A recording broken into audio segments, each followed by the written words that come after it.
Welcome to Wrestling with Success, the best and only podcast for the wrestlers of tomorrow. Please welcome your hosts, Neil?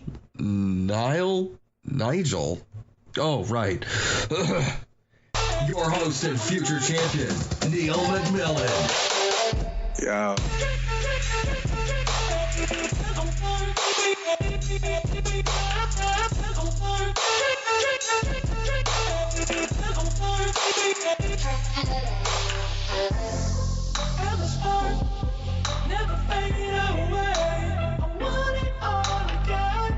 So, guys and girls and wrestling fans worldwide, welcome to episode 37 of the Wrestling with Success podcast. Now, a few episodes ago, I discussed being part of a session at Hustle Wrestling, being taken by today's guest. He has had an incredible 18 years in the British wrestling scene. He has wrestled for promotions such as FWA, Revolution Pro Wrestling, Southside Pro Wrestling, Southeast Pro Wrestling, LDN, IPW, Battle Pro Wrestling, and Progress, just to name a few. He is one half of the Bhangra Knights, the Bollywood Dream himself. Ladies and gentlemen, RJ is king. It's RJ Singh. RJ, how are you? Hello. How you doing? You alright? Yes, not bad, not bad. Did I get that right? 18 years? Not quite. 16, I think. No, hold on. Oh God, I got to do my maths now. You made me do maths. 17 actually, nearly. It's 17. I've added a year on for fun. There you go. 2001, I debuted. 2001. Yeah, so 17 years. So. And how are you? Are you surviving this Russian snow blizzard we're getting at the moment? Oh, it's amazing. I've just been watching all day, like as I've been at work today. I've just been watching like these. It's been weird because it's like it's snow blizzards, and then a minute later, like 5 minutes later, there was sunshine, and it melted it again, and then snow blizzard. So it's very strange. Utterly bizarre. So it's very strange. Yeah, wait and see if we get snowed in or not. Yeah, exactly. No sign of school closing yet, then. No, but fingers are crossed. So, what would you prefer to be called? Is it RJ, Ross? RJ's cool. RJ? Yeah, RJ's cool. No problem. Now, RJ. Yeah. We met a few weeks ago where you came and headed up a session down at Hustle Wrestling in Enfield. And yes, I thoroughly enjoyed the session, and I mentioned to you about how it's the closest thing I've come to being in an assembly for years. Now, RJ's a deputy head teacher, and you could definitely tell. I mean, at the beginning of the session, he sat us all down for an introduction, commanding the room, and it was a great session. And one thing I could tell from being part of the session was that I could tell that you were filled with knowledge and opinions, and you were almost like bursting at the seams to kind of share it. And I knew kind of 5-10 minutes into session that I've got to get this guy on for the podcast. So I'm delighted that I've got you on here. It means a lot. Oh, it's great to be. It's great to be. And the purpose of this podcast really has always been to gain advice, guidance for wrestling trainees, share knowledge and learn journeys to help shape the wrestlers of tomorrow. And who better than a teacher? I mean, well, there you go. You know. It means a lot that you've taken the time out for me to be part of this week's episode. So, RJ, let's kick this straight off. How did you first get introduced into wrestling? Where did it all begin for you? I mean, I can remember watching wrestling as far back as I can remember. Certainly Saturday afternoons, World of Sport. I have a very vague memory of that, but it wasn't until I would say kind of, heading into the late 80s, I had a friend of mine at school who got hold of WWF videotapes, and I think that's kind of that must have been around about the first time I really got hooked on wrestling, was watching I think he had it was like 1992 UK Battle Royal. No, it would have been before that. It would have been one of those UK Rampage. That was it. It was a UK Rampage video from Silvervision in Enfield. I remember watching that and like watching various other videos. And I remember I brought up recently actually on Twitter, like the very first wrestling video I ever owned was Survivor Series '89. Okay, yeah. Which was tremendous. Which has got this amazing 10-team tag. I mean, could you imagine actually putting together 10 tag teams this day, into this massive Survivor Series match? It was exactly amazing. And yeah, I remember watching those videotapes as a kid and just being so hooked by wrestling because of the larger than life characters, and I'm talking about Sting, Ultimate Warrior, Hulk Hogan, Jake the Snake, all these kind of like real superheroes and villain kind of characters. You were just like, it was like a comic book come to life, and from that moment on, I was just absolutely hooked on wrestling. And I grew up in quite a small school as well, and I remember really distinctly not a lot of the other boys, particularly in my school, liked wrestling, so it was kind of just me. And I remember going a lot when I was sort of about 8, 9, 10. Certainly by the time I was 11, there's loads of people like, wrestling's not real and all that, and and I'd be going, oh yeah, I know that, and then I'd be super like, I didn't know that. I thought it was different. It was like, oh my god, and it just totally being hooked as a child, and I kind of kept that all throughout my teenage years as well. And again, I got to secondary school and it wasn't cool to like wrestling. And I had a friend, another friend in secondary school who had Sky, because obviously Sky wasn't that widely available back in sort of the early to mid 90s. So I had one friend who had Sky, and he would just tape pay-per-views for me. I'd be like, I checked the Radio Times listings and I could see pay-per-views coming up, so he would just tape the pay-per-views for me. So kind of all throughout the late 90s is that's how I kept up with it. That's good, man. I mean, I seem to remember, I think there was a small business venture for me when I was taping pay-per-views and sharing them on VHS. I think I was selling them or something a few times back in the day. But that's gone out the window now. Right. But I mean, so who was your guy? Who was your wrestler that really stood out for you when you were a fan? As a kid, it was definitely the Ultimate Warrior. I mean, I remember like asking my mum to like buy me like Dayglow shoelaces, which back in like the late 80s, early 90s wasn't that hard to get a hold of in shops, because like everything was Dayglow. And I remember as a kid like putting on my swimming trunks and like tying shoelaces around my arms and stuff, and getting my mum to like get her makeup and do like the Ultimate Warrior face paint and stuff like that. So he was definitely, I would definitely say my biggest like influence was the Ultimate Warrior as the kind of like the wrestler I wanted to be. Yeah. When did you decide to tie those shoelaces around your arms to actually do that for real and kind of go ahead and try to become a wrestler yourself? Well, it must have been about. Let me think. Oh God, you're really making me think now. My memory's not so good. No, it was in the year 2000. I was just starting my second teaching practice at university, so I was about 18, not far off being 19 years old. So I remember distinctly going into Hertford Town where I live, and we've got this venue called Hertford Theatre. Yeah. Used to be called Hertford Castle, and I noticed this poster. It was a wrestling poster, and it was called Capital City Wrestling, which was a slight offshoot of the FWA, and this show was being run and promoted by Alex Shane. Okay. And I remember it stood out for me because I don't know if anyone who's got a good working knowledge of British wrestling, the FWA title was the same model as the classic WWF Intercontinental title. Oh, right, yeah. So I saw that on a poster and I was like, oh my God, this is wrestling, and they've got a belt that looks like the Intercontinental title, which is my favourite belt of all time, and it still is my favourite belt of all time, is the classic Intercontinental. And I was like, oh wow, that's a wrestling show, this is really cool. So I went and watched that show in Hertford Castle, Hertford Theatre, and it was a venue for the venue can hold about 400, 500 people. And naturally, this being British wrestling in the early 2000s, only had about 20 people attending. Yeah. So I watched it and I loved it. I mean, on that show was Johnny Storm, Jodie Fleisch, Doug Williams, Alex Shane. All these guys who would, in those subsequent years would go on to be like the stalwarts of modern British wrestling. And so I watched the show and I was like, oh, this is amazing. So I went up to Mark Sloan, who was one of the wrestlers on the show, and I said to him, how would I get into wrestling, And he said, the best bit of advice that I think I've ever given was like, if you want to be a wrestler, don't let anyone tell you can't be, which was such a great piece of advice. It's good. And it was great. Simple. It was great advice. So I found out from him, they had a website, and so I followed the FWA website. And this is like when websites were still in their infancy, really. Yeah. But I say from the average person like myself. And I found out they had a training school down in Portsmouth. So Mark Sloan had this training school down in Portsmouth, and he used to run 3-day camps. So I signed up. So the following year, so that was in 2000. So I followed them online all the way, and then I had my second teaching practice in February of 2001. Yeah.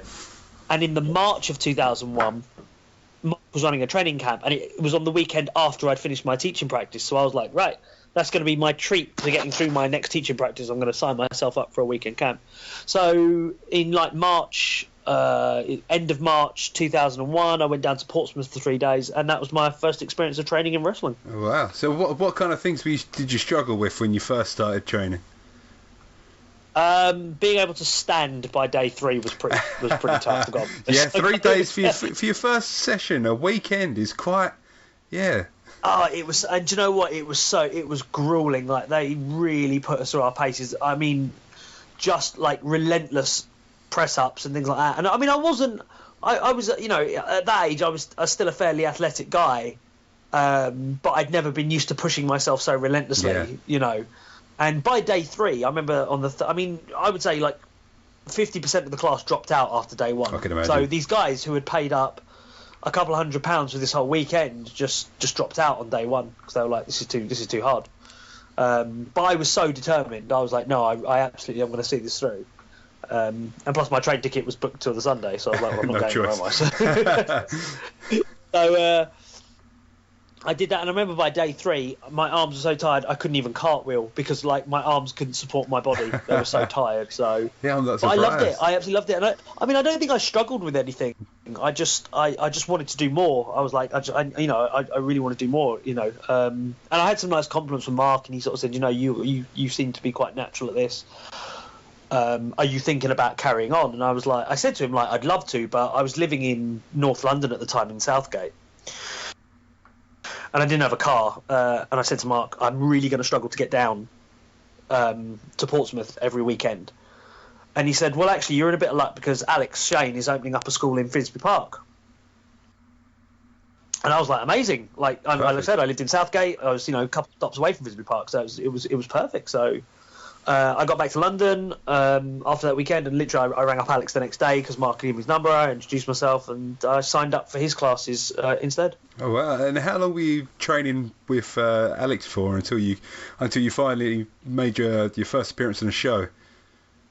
I started with Alex in like the April. So literally, it was about 2 weeks after I trained with Mark. I went to train with Alex. So I trained with Alex in the April in this judo room. We didn't even have a ring. It was just a judo room with crash mats. It was brilliant. I loved it. It was just amazing. And then sort of round about the summerish of that year, Alex moved to a warehouse with a ring. So we actually had a ring as well, which was awesome. And it was then in the November of 2001 is then when I made my debut and had my very first match. Wow, so you picked it up quite quickly then by the sounds of things. Yeah, I mean, I wouldn't say I was a natural. I wouldn't even say I was the best in the class by quite a long shot, but I understood the basics well enough that I could put things together. I mean, having said that, my first match was the utter pits. I was like, oh no, I say that. Sorry, the match wasn't the pits. I was the pits. Like the guy I was against, a guy called Hayde Vanson, who some people might remember. He actually got signed by WWE, and he had one promo on SmackDown and was let go. It was really bizarre. Oh, really? Yeah, he got signed with like FCW, which at the time was their developmental system, was Florida Championship. Yeah, before NXT. That, and he got signed to that. He was there for a while, and then he did this one promo on SmackDown. It wasn't even like, it was like this like it was like a cult leader gimmick, and they aired it, and then that was it. Then he was released about a week later. It was most bizarre, but yeah, it was me and him, and Hayde was just so natural. He was so good. He was just one of those people. He was like charismatic. He was good looking. He was in great shape. He just moved really well. And I was the opposite of all those things. So it was like, So yeah, but like I said, I stuck at it. I was determined again because then I didn't get booked again after that. So I was determined to go back and train harder and do better. Yeah, and then fast forward all the 16, 17 years and all these promotions, IPW, Progress, a successful wrestling career as well. So you must have been doing something right along the way. Yeah. I can't be too bad. I'm quite hard on myself. I'm probably my own biggest critic when it comes to wrestling. I watch myself back and I cringe a lot, and I'm like, oh God, why did I do that? Yeah, I think everyone does. Yeah.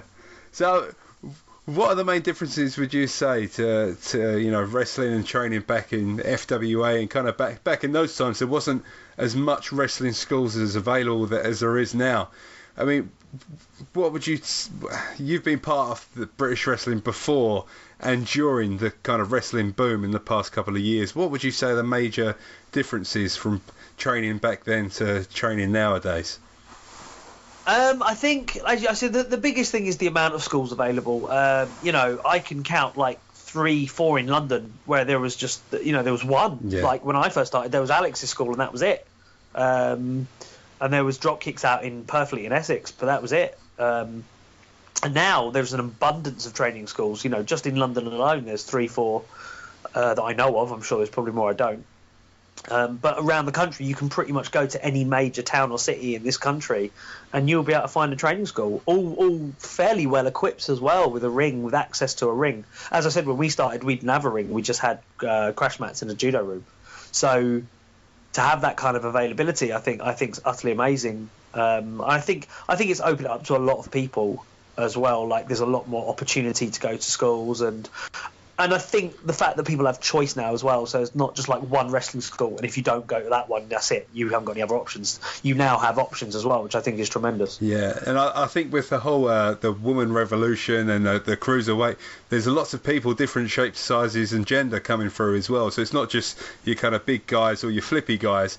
It's kind of all different shapes and sizes coming through as well.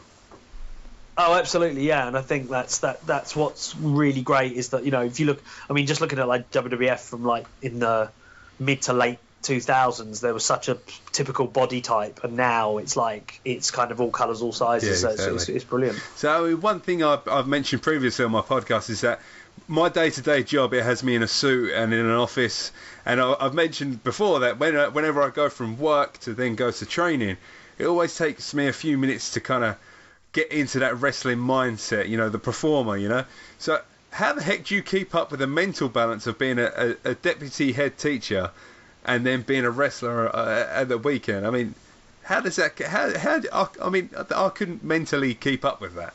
Going from, being responsible for all these students and then going off and putting a pair of trunks on. There's been lots of articles about. I've seen loads of articles in the last couple of years about teachers and wrestlers, teachers who are wrestlers and things like that, and about. Honestly, being in front of a classroom is a bit of a show. Like, you have to put on a bit of a performance because you're trying to. When you're wrestling, you're trying to capture the attention of an entire room of people. Yeah, good point. In teaching, you're doing the same thing. You're trying to hold the attention, and you are in a way telling a story. Obviously, in teaching, your story has a learning purpose to it. But in wrestling, you're holding the attention of a room of people to put on a morality play. So the two really aren't that different for me. I'm not saying don't get me wrong, I don't walk into classroom and go, right, brother, let's get out your pens. I'm not like that, obviously, but. It's about but you kind of it's all about engaging your audience, and I think teaching lends itself really well to that. So I think one has helped me with the other, and vice versa. I actually think they're two very complementary things. Oh, good. Do the students are the students aware that you do it, or do you kind of keep that hush hush? Lots of students knew when I first arrived. There was one boy in particular who was actually a wrestling fan, and he had seen me wrestle before I joined the school. So he marked out when you turned up. Yeah, and I was his teacher, so he had like the best. His mum said like it's the best thing that could happen to him. Like he's like she said he's so happy because like he knows you're a wrestler and he's seen you wrestle and you're his teacher, so it was great for him. But as the as those children have gone and moved on to the like secondary school, less and less children tend to know. But every now and again, it's really funny because you get a whisper from a younger sibling, and they're like, "Mr. Jones, did you used to be a boxer?" And I'm like, "No, no." And they're like, "I'm sure my older brother told me you were a boxer." I was like, "No, I'm definitely." Do you know what? And at that point, I'm not even lying because I'm like, "No, I definitely wasn't a boxer. I didn't do that much."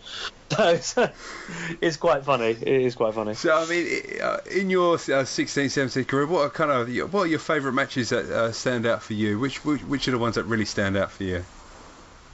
Oh man, the British Uprising 3 back in 2005. I did the opening match. It was at the Coventry Sky Dome. It was just amazing. It was the triple threat match. It was Rockstar Spud. Well, he was just Spud then. Actually, he wasn't even. He's Drake Maverick now. Yeah. But it was Spud versus me versus Aviv Mayan. It had a real big pressure because in British Uprising 1 there was this triple threat match between James Ty, Raj Ghosh and Jack Xavier, and it was like really heralded as an amazing triple threat match. So we kind of really had to live up to that. Oh, wow. As well as obviously open the entire show. So that was huge, and like that was really because like D'Lo Brown was on that show, AJ Styles main evented that show. So that was a lot of pressure, but it was really cool. It was a really cool. I think I met Sheamus at that show as well. I can sound like such a name dropper. It's really funny because like, there's so many guys in WWE now that I met in their indie days over here. Like literally, I'm watching Cesaro, and I remember meeting him like at Broxbourne Civic Hall. Is that with hair? All those years ago. Please tell me it was with hair. Yeah, with long hair. Incredible. Yeah, with long hair, and what was his? He used to wear like a shirt and a tie. Yeah. And trousers. Claudio I've got his second. Yeah, Claudio Castagnoli, and he tagged up with a guy called Aries. They were called like Swiss Money Holdings. So brilliant.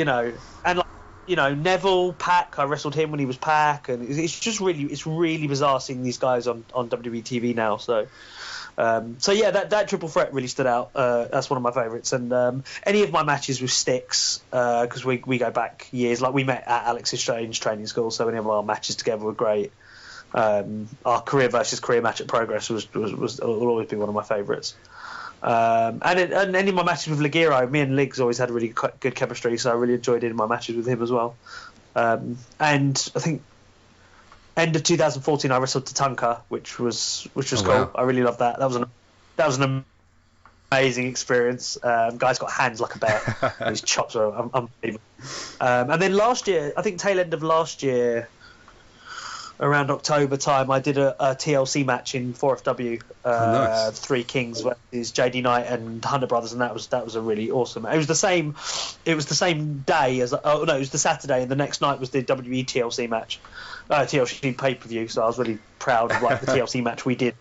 So yeah, that's some of my favourites. Yeah, I think the last month I was in, we had the promotion Dropkicks at the time. They had a Rumble match, and I was in that Rumble match, and then I went home and then watched the Rumble, and I almost felt proud of the match that we put on. I thought it was better than the men's Rumble that WWE put on, so I kind of had that little moment of reflection.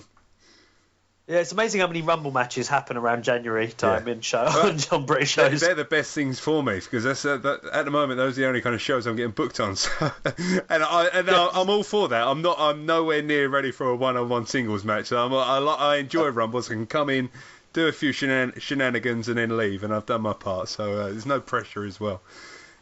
That's it. So I mean, you mentioned all these names that you've dropped, Sheamus, Pac, and stuff like that, and I think that's great as well because that kind of puts things in perspective for people that even if you're not going to kind of go onto those levels, you're rubbing shoulders with people that are going to be doing it. So what kind of is there anybody that you've kind of seen as a talent around you who you kind of keep an eye on and you think, wow, they've got something there? Oh, there's so many to mention in British wrestling. There's so many good talents. I mean, like Nathan Cruz. Like I think the fact that Nathan Cruz has not been signed by WWE yet, he's a criminal in my. I think he has got all the tools to be really successful in WWE. If you ever listen to Flash Morgan Webster's podcast, he had an episode where he talked to Nathan Cruz, and Nathan Cruz goes into heartbreaking detail about how he just missed out on the UK Championship tournament. And he, for my money, is absolutely one of the best. Zach Gibson as well, absolutely one of the best. I think it'd be mad if Zach Gibson doesn't end up in WWE as well, because he is just such an amazing talent. Like to be in the ring with him is just is just tremendous, really tremendous. So, and also, like, I think a really underrated talent in this country is Daryl Allen. And yes, I'm massively biased because he's my tag partner, but I think Daryl should be everywhere. And in recent months, he's really started to pick up steam, and I do hope more promotions look at him because he's phenomenally talented. Good. So, I mean, in your eyes, what are the main reasons people fail? Well, say, for instance, people training, like you said, when you started training, people maybe underestimated the fitness levels, and your 3 days, by day one, they had all gone. Where do you see most people fail when they're on the course to become a wrestler? Yeah, I mean, one of the biggest things I see when people wander into training schools, I see a lot of out of shape, unfit people. And I'll clarify. I don't mean like, I mean just not. You can tell. I'm stumbling over words now. Not good. You can tell when people don't regularly do sports or regular exercise. Yeah. You can see it straight away. You can see it in their coordination. You can see it if they stumble over their own feet, if they don't, literally, if you're sitting there going, move your left hand, and they don't know which hand to move. And I could tell straight away who will pick things up quickly and who's going to take a lot longer. And that's probably the teacher in me. And I think people watch wrestling and they go, man, that's so easy, I could do that. And then they get to wrestling school and it's like, no, you can't do that, actually. You've got to come in. And it isn't just about fitness. It's about being teachable. Yeah. Is the biggest thing. And if you ever watch any of the, like, behind the scenes of, like, the Performance Center in WWE, you always see William Regal talking about being teachable. And he's like, if you're not teachable, we don't want you here. And that's one of the biggest things. If you can't take instruction and you can't listen and you can't apply what you are being told, you are not going to last very long in training or in wrestling at all. So you've got to be teachable. You've got to be able to. You've got to develop a thick skin as well, because you've got to be able to take on criticism. This won't be a revolutionary secret to anyone, but wrestlers' egos are as fragile as china, and to all of them. Wrestlers, you can hurt a wrestler's feelings really easily, and they take things to heart. And you have to develop a bit of a thick skin. You have to be able to take criticism and be able to look at yourself and go, you know what, that wasn't good enough. I need to do better. And if you're not prepared to do that, if you're not prepared to listen to people with experience telling you where you're going wrong and what you could do to be better, then again, you just won't last long. Yeah. And in terms of the fitness and shape, I mean, there's a difference between someone coming in who's not in the right shape, but they keep coming 3-4 weeks and there's no improvement in the shape, and they're not actually putting the effort in. When you can kind of come in not in shape, but then you can see the fact that they're working week in, week out to get back in shape, and there's physical. So there is, it's not like if you're not in shape you can't go training. It's just a case of absolutely. You need to show dedication to it, and just not kind of turn up and expect just because even though you're out of shape that you're going to get booked on a show as well. Yeah, absolutely. I mean, if you're just starting wrestling training, and I think I said this at the seminar I took for you guys, was just like, if you are just starting wrestling, that is the time to get into your exercise more than any other time, and be doing at least 30 minutes of something a day, some kind of exercise. You don't have to do the same thing every day, Go do weights on one day, go do running on another day, do Zumba if you like. I don't, it literally doesn't matter what kind of. In fact, the more different types of exercise you do, the better. But do something, and that's as you say, the more you're into training, the more you should be getting fitter and fitter and fitter. And if you're not doing that, then you're wasting your own time. Yeah. And as well as being in the business for so long, what advice would you give to trainees to kind of prevent the injuries in the future? Because some young bucks now, they might feel alright doing all these bumps and not wearing knee pads and such, but then if you're doing it for 15, 16, 17 years like yourself, I mean, that must have an effect on your body. Oh, absolutely. I've got bits of me that ache all the time now.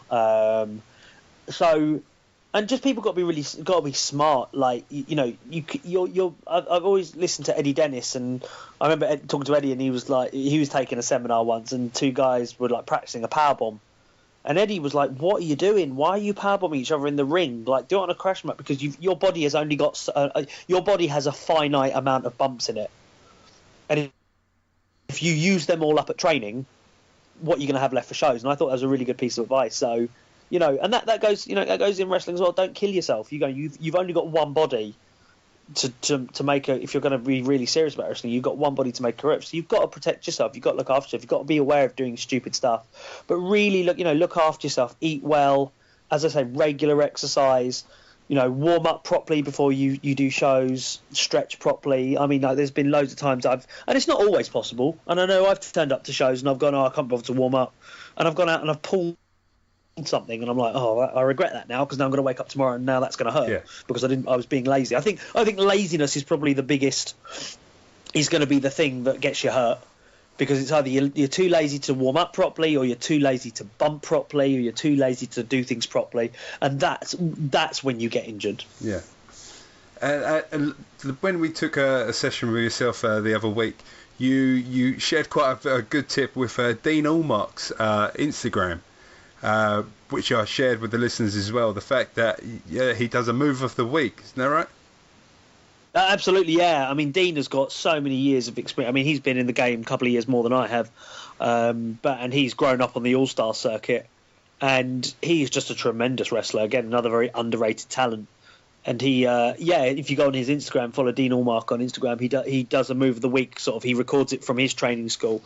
And if you just want to see some stuff that you probably haven't seen before, or you might not be used to seeing, because there's a lot of British wrestling techniques in there, definitely go follow him, because he's got some brilliant stuff on there. And if you could list the top three traits, the top three requirements to make it as a wrestler in today's environment, today's British wrestling scene, what would you say would be the top three traits to have? You've got to be passionate. I think you've got to be passionate. Eat, breathe, sleep wrestling. Watch as much wrestling as possible. When you're not training and you're at home, you should be watching wrestling, studying it, re-watching matches, taking in a huge range of wrestling. From different promotions, different countries, things like that. Take all that in. Number two, be in tremendous shape, be in the best shape you can possibly be, the best version of you that you can get. I've heard some people like, well, I'll be a good wrestler and then I'll get in shape. It's like, well, no, do both things at the same time. Get in great shape and be a tremendous wrestler. Yeah. And number three, you've just got to have a determination. You've got to set yourself goals. Set yourself your big goal. And that might be, my big goal is I'm going to get to WWE, and then work out all your mini goals in between, because it doesn't just go, you don't just go from A to B. Very few wrestlers, sorry, A to Z, I should say, really. Very few wrestlers go, I'm going to get to WWE and just get there overnight. It takes, look at AJ Styles. It took AJ Styles, 15 years to get to the WWE? Yeah. You need to set yourself those mini goals in between and say, by this time in a month, I want to be able to do this. By this time in a year, I want to be doing this, in 2 years, and so on. And set your targets and set your goals and hold yourself accountable to them. And if you can do those three things I just said, then there's nothing that can stop you. That's solid advice. I like it. From the teacher himself. Except a shitty attitude. A shitty attitude will stop you in a heartbeat. No, that's one thing I always get from people on this podcast. It always kind of sums down to one thing, and that's don't be a dick. That's the main bit of advice that kind of comes out of it.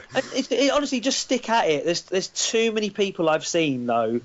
And as I said, it's great that there are so many choices in wrestling schools, but I know people who go to a wrestling school for a month, they don't like how it's going out, and they go to another one, and then they go to that one for a month, they don't like it, so they go to another school. And then after that school, they just start doing shows, and they're not ready to be on it, but they're just like, I'm just going to jump from school to school to school, and then, hopefully I'll end up on a show. And they end up on shows and they're not ready for it, so, Good advice. So, yeah, be determination and stick to it.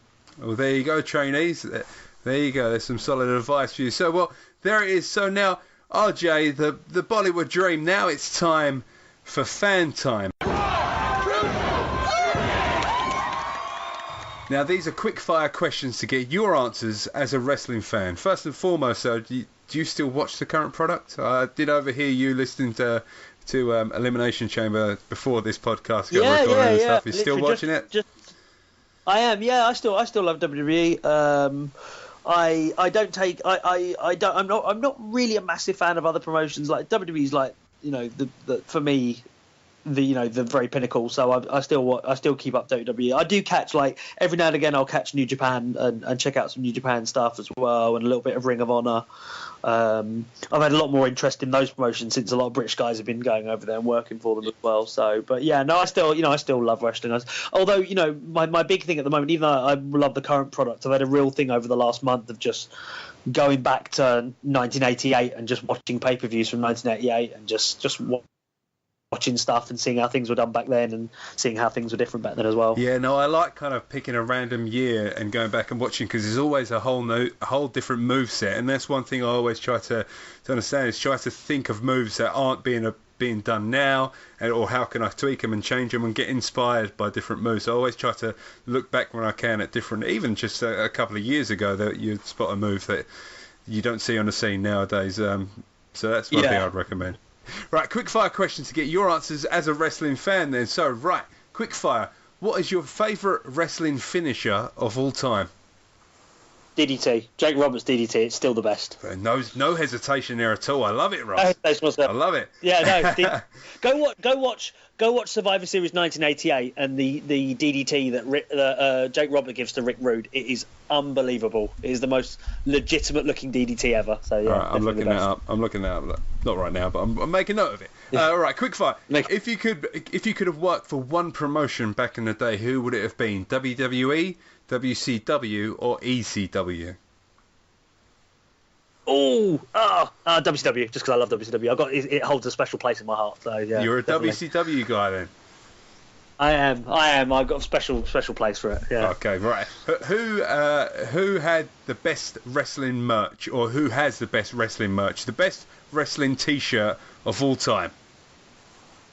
Oh Christ! NWO. NWO. I love the NWO T-shirt, especially the red and black one. You're a WCW mark. I can see it now. All right. I am. If you had to choose, if you had to choose either China or Chris Benoit, who would you choose to go into the WWE Hall of Fame? Oh God. That's a tough choice. Oh, that's so difficult. It is. There's a case for both. There is a case for both. As a wrestler, I'm going to be political. As a wrestler, it's Chris Benoit. Okay, I like that. Good. Okay, all right, quick fire. If you could headline WrestleMania in a one-on-one match, who would it be with?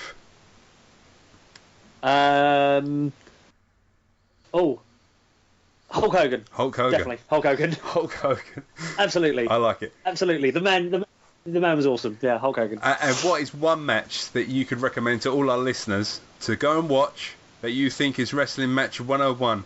Psychology, a good story, athleticism, entertainment. What would be that one match that you would point any wrestling trainee to? Bret Hart versus Steve Austin, WrestleMania 13, the double turn match. Yeah. Is that the one where he passed out?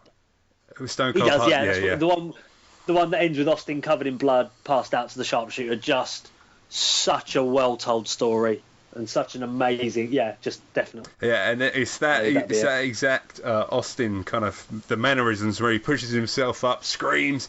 That's my whole selling of any submission. If anything, I probably shouldn't be doing it to rear naked chokeholds or anything like that. But I can't help but just any time I sell a submission, it's that particular stance that I go for. That's how I model myself. Absolutely. It's this match. Okay, so there's the match. So RJ, what would you say are some of your goals for 2018? I noticed you're kind of on a hiatus at this point in time. What's next for RJ Singh? Hopefully I'll be back in the ring by the end of this year. So just looking forward to, and certainly there's so many good guys out there I haven't wrestled yet on the UK scene. So hopefully be back in some promotions, before the year is out. Hopefully wrestling some of the newer guys as well. And just enjoy keeping doing what I'm doing. Good. Any parting words for people? Any shout outs? Oh gosh, I will give Hustle a quick shout out, and especially to my good friend Sid Scala, who is the head trainer down at Hustle Gym, but also to Knuckle Locks Gym as well, because that's run by my tag team partner Darryl Allen, And big shout out to Greg and Gary at the London School of Lucha Libre as well. So there you go. There's 3 London training schools I've just given a big shout out to. So. Oh, brilliant. So, I mean, how can listeners keep up with you and on your social medias? Twitter or Instagram's probably best. On Twitter, I'm RJ Singh is King, at RJ Singh is King, on Twitter. But Instagram as well, where I am King RJ Singh, because some twat has already taken RJ Singh is King.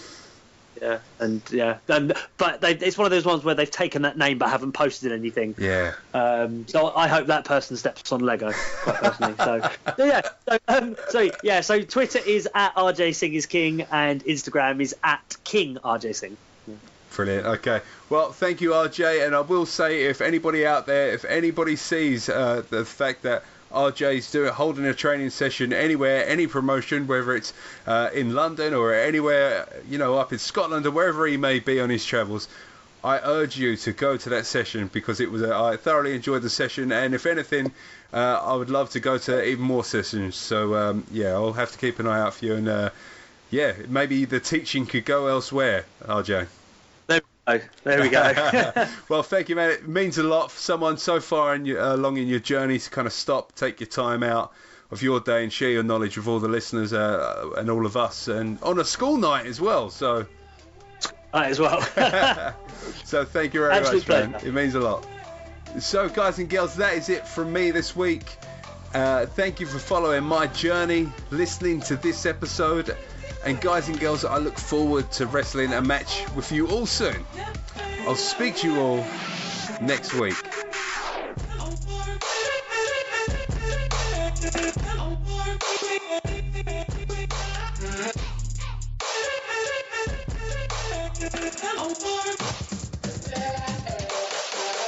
Yeah.